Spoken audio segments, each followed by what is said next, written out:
오늘 하나님께서 우리에게 주시는 말씀은 다니엘서 8장 7절 8절입니다. 다니엘서 8장 7절 8절 같이 말씀 갑니다. 내가 본즉 그것이 순양에게로 가까이 나아가서는 더욱 성내어 그 순양을 쳐서 그 두 뿔을 꺾으니 순양에게는 그것을 대적할 힘이 없으므로 그것이 순양을 땅에 얼어뜨리고 짓밟았으나 순양을 그 손에서 벗어나게 할 자가 없었더라. 순염소가 스스로 심히 강대하여 가더니 강성할 때에 그 큰 뿔이 꺾이고 그 대신에 현저한 뿔 넷이 사방하여 얕더라. 아멘. 오늘은 하나님의 구원의 역사를 위한 준비라는 그런 제목으로 신구약 성경의 중간 시대를, 신약과 구약은, 또 구약과 신약은 성경 한 장 차이지만은 그러나 그 안에는 400여 년의 역사가 있거든요. 성경에 없는 그런 역사, 이런 역사들을 이스라엘의 그런 역사 자료들, 그리고 세계의 이런 역사 자료들을 통해서 이 시간 신약을 이해하는 일에 우리가 도움이 될 수 있도록, 다음 주부터는 신약을 들어가니까 오늘 말씀을 신구약 중간 시대는 하나님께서 구원의 역사를 준비하는 그런 시대입니다. 그래서 이제 그런 내용으로 말씀을 나누려고 합니다. 오늘 말씀도 굉장히 중요합니다. 우리 말씀 뭐라 그럴까? 좀 역사적인 부분들이어서 이것을 좋아하는 분들도 있지만은 조금 이거를 좀 뭐라 그럴까? 좀 역사 부분을 좀 별로 안 좋아하시는 분들은 좀 흥미를 잃을 수 있는데, 그러나 성경의 역사하고 또 신약과 이어지니까 오늘 말씀을 좀 잘 붙잡을 수 있으면 좋겠습니다. 오늘 이 본문은 다니엘이 환상을 본 내용이에요. 다니엘은 바벨론 포로로 끌려갈 때 1차 때 끌려간 사람입니다. 바벨론의 포로로 1차 때 끌려간 사람입니다. 다니엘은 바벨론에 가서 느부갓네살 왕의 꿈을 여러 번을 해석해 줍니다. 그래서 다니엘이 인정받고 다니엘은 바벨론의 그 왕궁에서 일을 하게 됩니다. 참 다니엘을 하면 참 귀한 사람인데, 다니엘은 이상을 보는 사람입니다. 꿈을 꾸면서, 꿈을 해석해 주면서 미래에 일어날 일들을 다니엘은 이렇게 보고 또 하나님께서 보여주시고 그런 귀한 일을 하신 분입니다. 나중에 이 바벨론은 새롭게 중동의 강국으로 새롭게 일어난 페르시아에 의해서 바벨론이 망하게 되고, 페르시아에 의해 남유다는 200여 년간 그 지배를 받게 됩니다. 오늘 본문은 하나님이 다니엘에게 미래에 일어날 일을 환상으로 보여준 내용입니다. 미래에 일어난 일들, 그 일들을 환상으로 하나님이 보여주셨습니다. 다니엘은 환상 가운데 순양과 순염소를 이렇게 보게 됩니다. 하나님이 환상을 보여주시는데 순양과 순염소가 보여지는 그 내용입니다. 이 환상은 헬라의 알렉산더에 의해서 페르시아가 망하는 그런 내용이에요.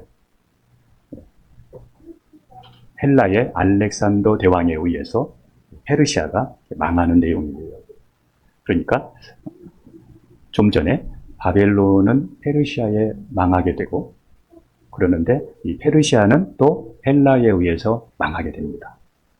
오늘 이 본문의 내용은 페르시아가 헬라에 의해서 망하는데 알렉산더에 의해서 망하는 그런 내용입니다. 여러분이 이거는 역사적으로 배웠기 때문에 이런 부분들을 조금 이해하시면서 말씀을 보면 좋을 것 같아요. 여기 환상에 나오는 순양은 페르시아를 말해요. 네, 그리고 여기 순염소는 뭐를 말하겠어요? 헬라를 말해요. 그리스를 말해요. 자, 그 다음에 그러면 한번 볼까요? 8장 21절을 보겠습니다. 시작. 털이 많은 순염소는 곧 헬라왕. 여기 잠깐만요. 털이 많은 순염소는 뭐라고요? 헬라 왕이요. 그러니까 헬라의 왕 알렉산더를 말해요. 역사적인 부분이지만 하나님의 미래의 역사 일어날 일들을 이렇게 해주면서 이거 꾸며낸 얘기가 아니에요. 역사적인 사실을 여러분과 지금 같이 한번 말씀을 나누는 거예요. 그런데 다니엘서 8장 21절에 다시 봅니다. 시작. 털이 많은 순염소는 곧 헬라 왕이요 그의 두 눈 사이에 있는 큰 뿔은 곧 첫째. 여기 보면 첫째 왕이 이 알렉산더예요. 알렉산더. 그런데 보세요. 오늘 8절을 다시 한번 봅니다. 8장 8절. 8장 8절 같이 갑니다. 시작. 순염소가 스스로 심히 강대하여 가더니 강성할 때에 그 꾼 뿔이 꺾이고 그 대신에 현저한 불 넷이 하늘 사방을 향하여 나다. 여기서 아까 순염소는 누구의 어디예요? 헬라. 헬라. 그 다음에 이렇게 해서 강성에 갈 때에 큰 뿔이 꺾이고, 이 큰 뿔은 알렉산더를 말해요. 알렉산더가 죽고 그 대신에 현저한 불 넷이 하늘 사방을 향하여 났더라. 이렇게 말씀을 하고 있습니다. 자, 헬라는 본래 페르시아의 여러 번의 그러한 전투에 의해서, 특별히 마라톤, 그 다음에 살라미스 이런 전투에 의해서 페르시아에 패배를 하곤 했었습니다. 그러다 보니까 이 헬라는 이 페르시아에 대해서 적대감을 가지고 있었어요. 그러다가 이제 헬라가 페르시아를 정복하게 되고, 그리고 짓밟는 내용입니다. 여기 보니까 짓밟았다 이렇게 말씀하지 않습니까? 다니엘이 본 이 환상대로 페르시아는 190년 후에 이 헬라에 의해서 망하게 됩니다. 그러니까 지금 다니엘에게 보여준 이 환상은 앞으로 190년 후에 일어날 환상이에요. 그리고 이 환상대로 이 페르시아는 헬라에 의해서 190년 후에 망하게 됩니다. 우리는 여기에서 오늘 말씀의 또 중심이 되기도 해요. 두 가지를 우리는 기억해야 됩니다. 첫째는 반드시 말씀대로 된다는 것을 우리가 기억해야 됩니다. 말씀대로 된다. 여러분 살면서 꼭 기억하십시오. 말씀대로 된다. 말씀대로 된다. 여러분 힘들 때에도 말씀대로 된다. 그리고 여러분이 약해지려고 하면 말씀대로 된다. 그리고 여러분들에게 유혹이 올 때도 말씀대로 된다. 이렇게 살면 안 되지. 큰일 나지. 말씀대로 된다는 것이 역사적으로 증명된 것을 우리는 이 본문을 통해서 보고, 또 오늘 여러 부분을 통해서 또 다시 만나게 될 것입니다. 두 번째 우리가 기억해야 될 것은 모든 일은 하나님이 하신다는 것입니다. 여러분, 우리의 인생도 하나님이 하십니다. 우리 일도, 여러분의 일도 하나님이 하십니다. 그래서 우리의 인생도 하나님께 속해 있다는 걸 기억하십시오. 우연이라는 게 없습니다. 역사는 역사 속에서 일하시는 하나님의 이야기, 곧 히스테리입니다. 하나님의 이야기입니다.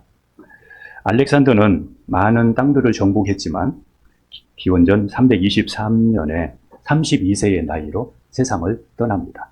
아까 큰 뿔이 이제 꺾이게 되고, 그가 죽자 다니엘서 8장 8절의 말씀처럼 큰 뿔이 꺾이고 그 대신에 현저한 불 넷이 하늘 사방을 향하여 났다는 것처럼 그의 장군 네 사람, 플로테미, 카산더, 니지마쿠스, 셀루쿠스, 이 네 사람에 의해서 그 영토가 분할이 됩니다. 그러니까 네 사람에 의해서 알렉산더에 의해서 차지했던 땅이 분할이 되어지고 분배됩니다. 그 중에 프톨레미가 이집트를 정복하면서 가나안 땅을 차지해서 프톨레미 왕조가 유다를 100년간 지배를 하게 됩니다. 그리고 나서 셀루코스가 다시 프톨레미에게서 가나안 땅을 빼앗아서 이 셀루코스가 다시 34년 동안 이 셀루코스 왕조가 가나안 땅을 지배하게 됩니다. 그러니까 이게 가나안 땅은 곧 이스라엘을 지배하게 된다 이 말이죠. 유다를 지배하게 됐다 이겁니다. 그러다가 유다의 그 마카비에 의해서 이 마카비가 셀루코스에게 대항을 합니다. 그래서 셀루코스를 대항함으로 독립전쟁을 일으켜서 이 전쟁을 통해서 유다가 독립국가로 100년을 지내게 됩니다. 그러다가 로마의 폼페이 장군에 의해서 예루살렘 성이 점령을 당합니다. 그래서 유다는 로마 제국의 지배하에 들어가게 되었고, 로마는 유대인들이 더 이상 대항하지 못하도록 각 나라에 흩어져서 살게 만듭니다. 자, 흩어져서 살게 만든다. 이거를 우리가 이해하시면 신약 성경을 이해하는데 도움이 돼요. 로마는 그들이 힘을 합쳐서 로마를 대항하지 못하도록 그들을 각 나라로 흩어버렸다. 그래서 로마는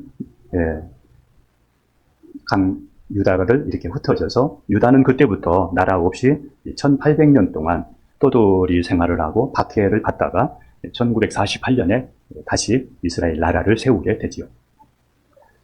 구약의 마지막은, 여러분, 우리가 지금까지 배워왔는데, 구약의 마지막은 유다를 다스린 나라가 어디지요? 네, 페르시아였지요. 페르시아의 메데바사 왕이 하나님께서 그 마음을 움직여서 유다인들을 다시 예루살렘으로 돌아가게 했잖아요. 그래서 성전을 건축하게 하잖아요. 3차에 걸쳐서 예루살렘으로 돌아가서 성전과 성벽을 건축하잖아요. 예. 그런데 신약 시대를 들어가게 되면 페르시아가 나오는 것이 아니라 로마의 지배하에 유대가 놓이게 됩니다. 페르시아가 아니라 로마의 지배하에 유다가 놓이게 된다. 예, 그러니까 신약 시대의 배경이 달라지는 것이죠. 왜 달라졌는가를 제가 말씀을 앞에서 드렸습니다. 예, 페르시아는 다시 헬라에 의해서 망하고, 그리고 헬라는 로마에 의해서 또 중복되어져서 로마가 유다인들을 다스리게 되는 때에 신약이 시작이 되어지고 또 예수님이 오시게 되는 것입니다. 특별히 우리가 이제 그 구약 성경을 보게 되면 이 남유다는 북이스라엘을 싫어했어요. 왜 싫어했느냐면 다른 나라 사람들하고 결혼하면서 혼혈이 돼가지고 그들의 본래의 혈통을 잃어버렸다, 이렇게 해서 남유다는 북이스라엘을 싫어했고, 그리고 그 나라로 지나가는 것도 가지 않고 돌아서 가고, 그래서 남유다는 북이스라엘을 개처럼 이렇게 취급을 했었는데, 신약에 와서 보게 되면은 유다 사람들이 북이스라엘에도 살고 있어요. 예. 특별히 그 땅에 유대 사람 요셉과 마리아도 그곳에 살고 있었고, 또 예수님이 자라신 환경도 북이스라엘 갈릴리 지역이었어요. 그러면 이걸 보면 무엇을 알 수 있습니까? 아까 로마가 유대인들을 사방에 흩었다는 것, 그래서 흩어 살게 되었다는 것, 이거를 여러분들이 염두에 두면 그 다음을 이해하는데 도움이 됩니다. 특별히 우리가 이제 신약을 보게 되게 되면 바울 사도나 이런 사도들이 복음을 전하면서 유럽 지역인 빌립보라든지 데살로니가, 마게도냐, 아테네, 고린도, 터키, 소아시아 막 이런 지역에까지 복음을 전하게 되고, 근데 또 그곳에는 또 회당이 있고, 그곳에는 또 유대인들이 모여져서 회당을 중심으로 또 예배를 드리고 있다는 것을 우리가 성경을 통해서 알게 되는데, 이것을 보면 유대인들이 여러 곳곳에 흩어져서 살게 되었다, 이거를 우리가 알 수가 있습니다. 이처럼 신구약 중간기 역사를 알면 어느 나라가 유다를 지배하고 있었고, 그리고 유다가 왜 흩어졌는지를 우리가 알 수가 있습니다. 로마의 이 폼페이 장군에 의해서 예루살렘 성이 함락되고, 로마 원로에 의해서는 이제 그 유다를 다스릴 왕을 한 사람을 세웠는데, 그 사람 이름이 헤롯입니다. 로마가 유다를 정복하고 그리고 그곳을 지배할, 다스릴 한 사람을 세웠는데, 그 사람 이름이 누구라고요? 헤롯입니다. 네. 그래서 신약시대 예수님이 탄생하실 때는 누가 왕으로 나옵니까? 헤롯이 왕으로 나옵니다. 예. 그래서 신약 성경에는 헤롯이 유대의 왕으로 등장을 하게 됩니다. 유다는 로마와, 그러니까 헤롯의 지배를 받게 된 것입니다. 헤롯은 보통 우리가 BC 37년에서 AD 4년까지, 지금 이러한 역사들은 여러분들이 세계 백과사전을 통해서도 알 수가 있어요. 예. 쳐보면은 어느 정도 이런 부분들이 나오게 됩니다. 이때까지 유다를 다스리다가 AD 4년 4월경에 헤롯이 죽습니다. 헤롯이 죽어요. 그런데 마태복음 2장에 보게 되면 헤롯이 죽기 전에 그 예수님이 탄생하시는 내용이 나와요. 마태복음 2장 1절, 2절을 같이 봅니다. 시작. 헤롯 왕 때에 예수께서 유대 베들레헴에서 나심에 동방으로부터 박사들이 예루살렘에 이르러 말하되. 자, 여기까지입니다. 헤롯 왕 때에 예수님께서 유대 베들레헴에서 나심에. 그러니까 헤롯 왕과 예수님의 이 역사를 여러분들이 백과사전이나 이런 역사 이렇게 인터넷에 쳐다보면 이 두 사람에 대해서 나와요.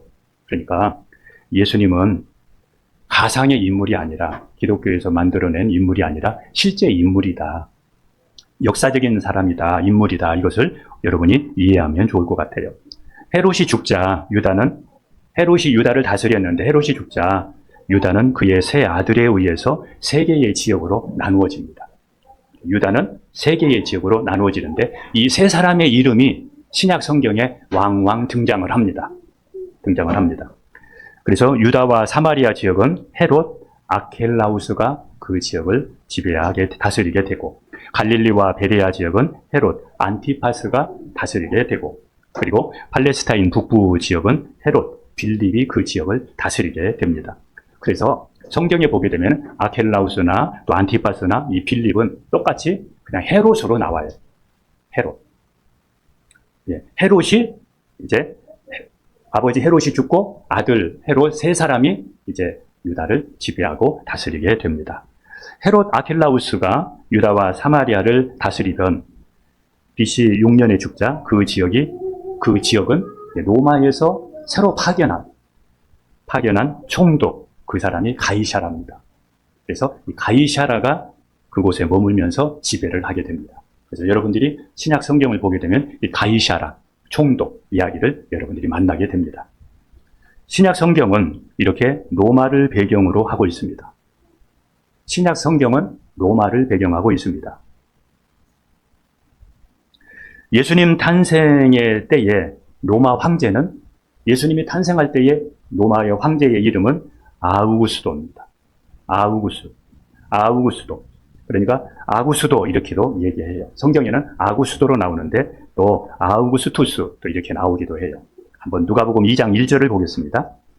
시작. 그때에 가이샤 아구스도가 영을 열어 선하로 다 호적하라 하였는데, 자 여기 보게 되면 헤롯 아켈라우스가 죽자 아까 제가 총독 가이샤가 그곳에 머무르게 됐다 말씀드렸고, 여기 이제 아우구스도가 이제 예수님 탄생일 때 로마의 황제였는데 그가 이제 명을 내리는 장면이 나옵니다. 뭐라고 전 나라에 명을 내렸습니까? 다 호적하라 이렇게 했습니다. 예전에 없었던 일을 이 황제가 전 사람들에게 각 고향에 가서 호적해라 이렇게 명령을 내린 겁니다. 명령을 내린 겁니다.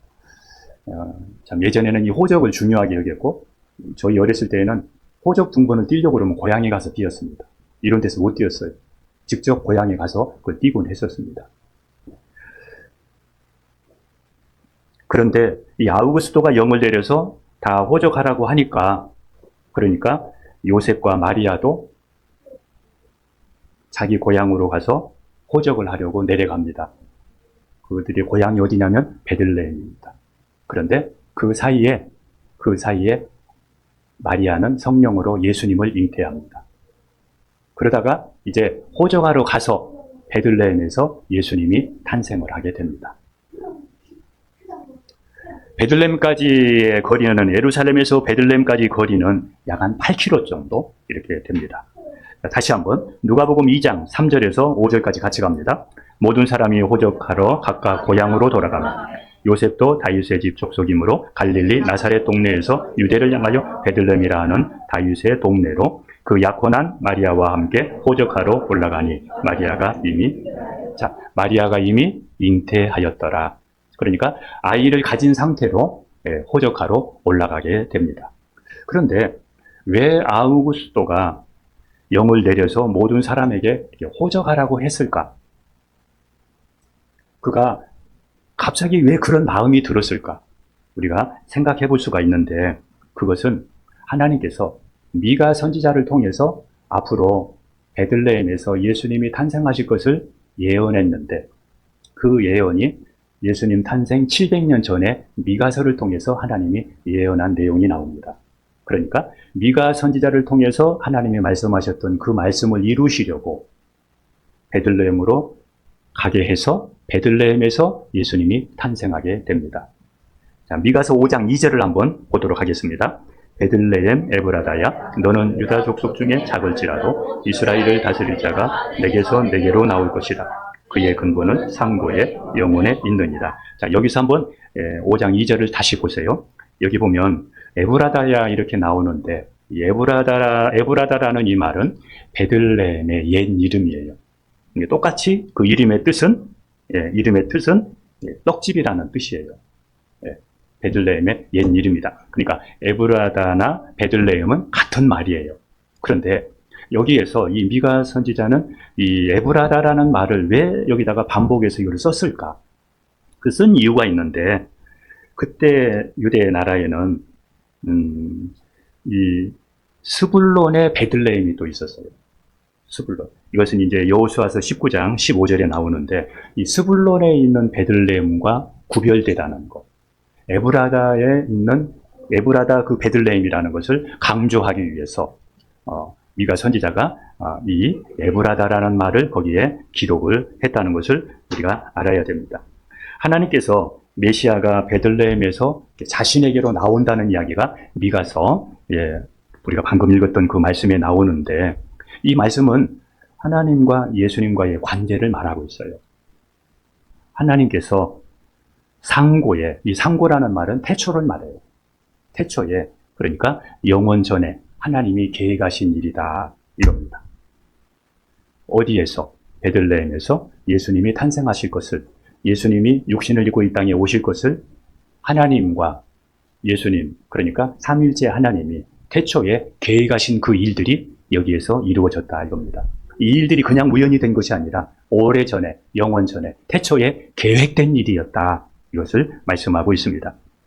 미가서의 예언은 예수님 오시기 전 700년 전에 예언된 이야기인데, 말씀대로 700년 후에 예수님이 베들레헴에 가셔서 탄생을 합니다. 그래서 우리는 말씀대로 되기 때문에 성경을 진리라 이렇게 말하는 거예요. 말씀과 틀리면 진리가 될 수가 없는 것이죠. 그래서 성경을 진리라 이렇게 믿는 것입니다. 여러분에게도 하나님께서 말씀하신 그 말씀을 붙잡고 기도하면서 여러분에게도 이루어졌던 적이 있지 않습니까? 그리고 앞으로도 이루어질 것입니다. 예수님이 오신 일도 하나님께서 말씀하신 그대로 되었다, 이겁니다.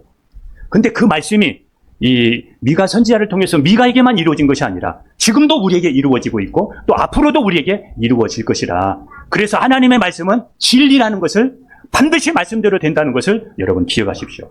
지금은 여러분들이 하나님의 말씀을 판단하고 하나님을 판단하고 이렇게 저렇게 말할 수 있지만 말씀대로 된다는 것을 항상 기억하십시오. 그래서 말씀에 순종하는 것이 우리에게 유익합니다. 신구약 중간 시대에, 그러니까 구약과 신약의 중간 시대의 그 교회를 가리켜서 유대교라 이렇게 말해요. 뭐라고 한다고요? 유대교라 그래요. 그러니까 예수님 오시기 전에 그때 당시에 교회를 유대교라 그래요. 그러면 신약에 우리가 들어가서 보게 되면은 어떤 교가 나옵니까? 유대교가 나오고 율법이 나오고 유대교의 배경과 환경이 나오잖아요. 그러니까 그 중간 시대부터 예수님 오실 때까지가 바로 유대교를 형성을 하고 있었습니다. 유대교는 이스라엘 민족의 전통과 신앙을 바탕으로 형성된 유일신, 오직 하나님, 유일신 신앙이에요. 그러니까 제가 여러분의 이해를 돕기 위해서 유일신 종교예요. 오직 하나님만 섬기는 유일신 종교예요. 자, 이제 여러분 이것도 중요합니다. 천지를 창조하시고 또 하나님께서 아담을 창조하실 때 그때의 세계 최초의 종교는 어떤 종교예요? 유일신 종교였어요. 하나님이 이 세상을 창조하시고 아담과 하와를 창조할 때 그때의 아담과 하와가 믿었던 그 신앙은 유일신 하나님, 오직 하나님만 믿는 그러한 종교였는데 그 후에 사람들이 타락하면서 여러 사람들이 태어나면서 이제 우상을 섬기고 이렇게 하면서 다신교로 바뀌게 됩니다. 처음에는 유일신, 오직 하나님 한 분이었는데 나중에는 점점 우상을 섬기고 하면서 다신교로 세상이 바뀌게 됩니다. 이러다가 하나님께서 아브라함을 창세기 12장에 그를 부르시고 그리고 이스라엘 나라가 형성되어지면서 다시 유일하신 하나님, 유일신 하나님을 그때부터 다시 섬기게 됩니다. 자, 이해가 됩니까? 이해가 되지요? 예, 유일신 하나님을 그때부터 다시 섬기게 됩니다. 그러면 우리나라를 한번 보겠습니다. 우리나라를 비롯하여 지구촌 대부분의 나라들이 유일신을 섬깁니까? 아니면은 지금 다신교를 섬깁니까? 다신교를 섬기죠. 예. 우리나라뿐 아니라 거의 모든 나라들이 다신교를 지금 현재 섬기고 있습니다. 그러면 저와 여러분들은 본래 그럼 어디에 있었습니까? 다신교 세상 속에서 그런 영향을 받으면서 그것을 보면서 그런 교육을 받으면서 그런 세상 속에 있다가 저와 여러분들이 택함을 받았습니다. 저와 여러분들이 아브라함을 택하였듯이 저와 여러분들을 하나님이 택하셨습니다.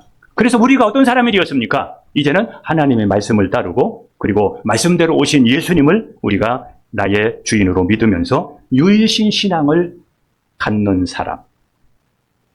하나님의 은혜로 이런 복된 사람이 다시 됩니다. 하나님의 은혜로 이런 사람이 여러분이 되었습니다. 그래서 우리는 이 축복을 빼앗기지 않도록 대대로 이 축복이 이어져 갈 수 있도록 여러분이 힘써야 됩니다. 지켜내야 됩니다.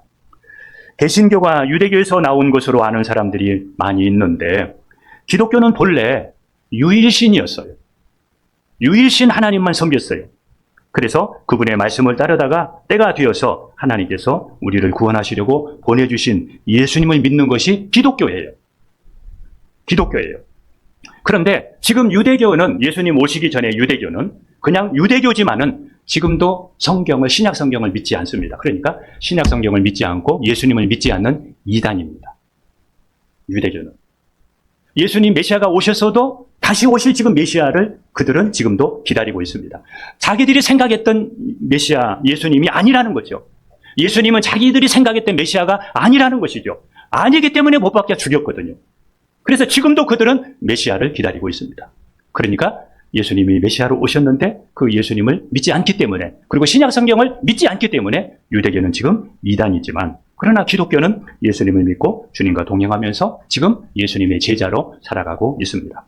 그러므로 기독교는 유대교에서 나온 것이 아니라 본래의 성경으로 돌아간 것이 기독교입니다. 본래 성경으로 돌아간 것이 기독교다. 이거를 여러분들이 기억해야 됩니다. 기독교가 천주교에서 나왔고 천주교는 큰 집이고 기독교는 작은 집이라고 이렇게 여기는 사람들도 있는데 여러분 이것도 그렇지 않습니다. 1500년대 초반에 그때의 교황은 율리오 2세였는데 이 교황이 베드로 대성당을 건축을 합니다. 이 율리오 2세는 예술 작품을 참 좋아해서 미켈란젤로라든지 여러 이름 있는 예술가들을 불러서 이 바티칸 성당을 건축을 하게 됩니다. 그러다 보니까 비용이 어마어마하게 비용이 들어가게 됩니다. 그래서 교황청은 돈이 많이 필요하니까 이 돈이 필요한 이 돈을 마련하기 위해서 그들은 이런 계획을 세우게 됩니다. 면죄부를 만들게 됩니다. 그래서 이 면죄부를 사게 되면 돈으로 면죄부를 사게 되면 부모, 친척, 형제들이 지옥에서 천국으로 옮겨진다. 그동안에 죄 지었던 모든 죄가 다 용서받는다.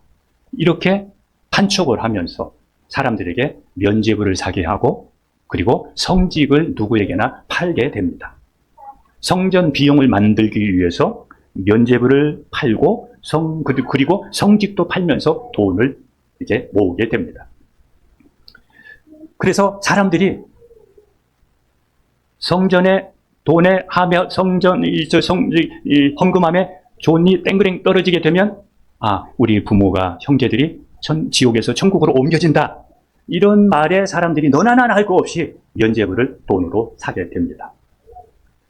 이것을 보고 독일의 마틴 루터가 비텐베르크 대학 교수로 있으면서 95개의 반박문을 냅니다. 이것은 성경적이 아니라는 것을 반박문을 내게 되고 또 이 반박문에 의해서 이 사건으로 종교개혁이 일어나게 됩니다.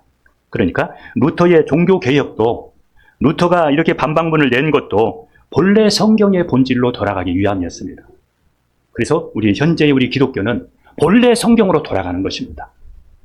본래 성경으로 돌아가고자 하는 것이 기독교지 그게 천주교가 큰 집이고 우리가 작은 집이고 그런 부분이 아니라는 것입니다. 아까 우리가 유대교와 기독교의 그런 차이를 우리가 이해하면 될 것 같습니다. 자, 지금의 교회도 시간이 지나면서 신앙인들도 세월이 지나가면서 본질에서 멀어져서 교회가 교회다움을 잃어버려 가고 있고 성도들이 성도다움을 잃어버리고 살 수 있습니다. 교회의 본질은 오직 하나님의 말씀에 있습니다. 성도가 말씀대로 안 살면 더 이상 성도가 아닙니다. 교회가 말씀을 벗어나게 되면 더 이상 교회가 아닌 것입니다. 우리는 말씀에서 벗어난 것들을 고치고 본질에 덧칠된 것들을 걸러내서 다시 말씀과 같은 신앙을 가져야 됩니다. 다시 말씀과 같은 신앙을 회복해야 됩니다. 이때가 바로 지금 이때가 그러한 때입니다. 그러니까 크고 작은 이런 교회들, 그 사람들 따라가지 말고 말씀이 본질이니까 말씀에 합당하게 우리의 신앙도 세워가야 된다는 것입니다. 신구약 중간기는 예수님의 오심을 준비하는 그런 기간인데 제가 이 시간이 많이 없기 때문에 그냥 이제 정리를 여기서 해야 되겠습니다. 자, 다신교의 세계관은 기독교도 여러 종교 중에 하나로 여깁니다. 여러분들이 기독교가 뭐야? AI한테 물으면 AI가 뭐라고 대답하겠어요? 성경적으로 대답을 하겠습니까? 아니면은 다신교적인 세계관으로 답을 주겠습니까? 다신교적인 세계관의 답을 여러분한테 주겠죠. 그러면 여러분들은 어떤 생각을 하게 될까요?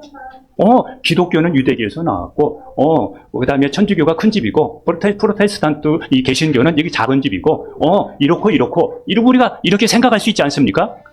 예? 우리 기독교도 다른 많은 종교 중에 하나야. 이렇게 AI가 답변을 주면 우리도 그렇게 생각하면서 그래? 그렇구나. 이렇게 우리가 따라갈 수가 있습니다. 그런데 우리는 AI한테 듣고 다신론적인 그런 세계관을 가지고 기독교를 보면 답이 안 나옵니다. 답이 안 나옵니다. 그러면 우리가 어떻게 해야 되겠습니까? 성경적인 세계관으로 세상을 보고 나를 보는 훈련을 해야 됩니다. 성경을 보고 세상을 보고 나를 보는 훈련을 하면서 나를 교정해 가야 돼요. 나를 교정해 가야 돼요. 나를 바꾸고 가야 돼요. 그냥 다른 종교 중에 하나로 여기게 되면 여러분의 미래는 없습니다. 그래서 본질로 우리가 돌아가야 된다. 예, 말씀을 제가 마쳐야 될 것 같습니다. 말씀 마치겠습니다. 시간을 제가 웬만하면 지키려고 이렇게 기도하겠습니다.